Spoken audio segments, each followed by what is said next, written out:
I just want to hear from both Uncle O and Simon Peter. They can share with us one thing that was passed down to them by Bishop Orombi, which has affected their leadership.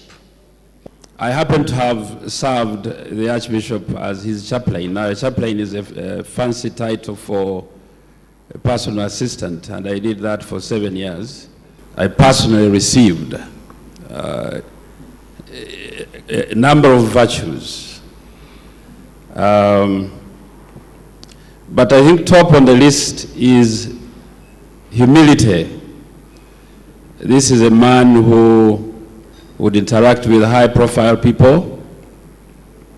He's meeting presidents, archbishops all over the world, and yet very meek and humble, down to earth. From meeting a president, he will be in a youth camp, take off his purple shirt, and you see him, you know, just talking to ordinary people.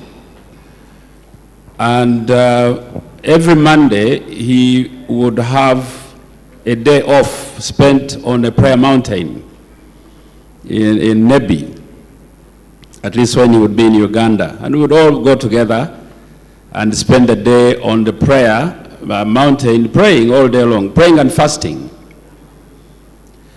So one of those days, at the end of the day, we gathered for prayer, and he assigned each one of us who to pray for. So he would say, Simon, pray for so-and-so, you know, Jeffrey, pray for so-and-so. And it was now his turn to be prayed for. And I started warming up because I was the most senior of the people that were praying with him. And he chose the driver to lay hands on him and lead all of us in prayer for him. That was quite humbling and quite an experience. Archbishop Orombi is known for his time management. And whoever worked with him, the first gift he gave you was a watch. He would give his chaplain a watch, his secretary a watch, his driver a watch. And would say, please make use of it. Yeah. The one key thing was about planning.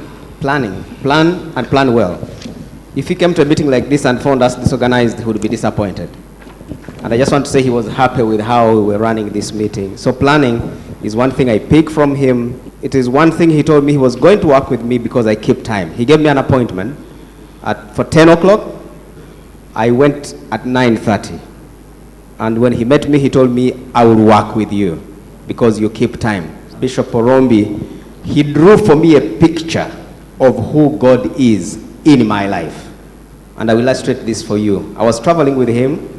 I was at the age of 26. We were going to the US, and we reached a place where we were about 20 people. And in the 20 people, at age 26, it was only me without a purple shirt. Every other person had a purple shirt. And in the US, we were going to board a small plane to go to another place. I allowed all the 19 bishops to enter the plane. I failed to climb the stairs to go on the plane. He had gone in first, he came back, and he stood. I can't describe his height for you, you have seen it. And he looked at me, I can't describe my height, you know it. And he said, what is the problem? I asked him, where are we going? And he told me where we were going. And he told me, do not fear because of your size. We serve a big God. Wow. From that day, friends, I have never looked at what I am, but inside me, I serve a big God. Wow, thank you. Thank you very much, Peter. To what extent can you work closely with your mentor, your mentee, especially if you are not physically available? Can you do that virtual? And how effective can that be? Mentors can be very busy people because they are in great demand. one should be able to manage the time in such a way that you have time for mentorship. But of course, the challenge of distances could be there. And if by making a good, timetable for yourself, but at the same time it becomes impossible to be physically with a mentee, I think it is very much in order to mentor virtually. And the virtual meetings have become now part of our lives. But as much as possible, at the next earliest opportunity, one should follow a virtual, mentorship with a physical mentorship, because when you are with your mentee physically, there's a lot more that you are able to communicate, which you cannot do virtually.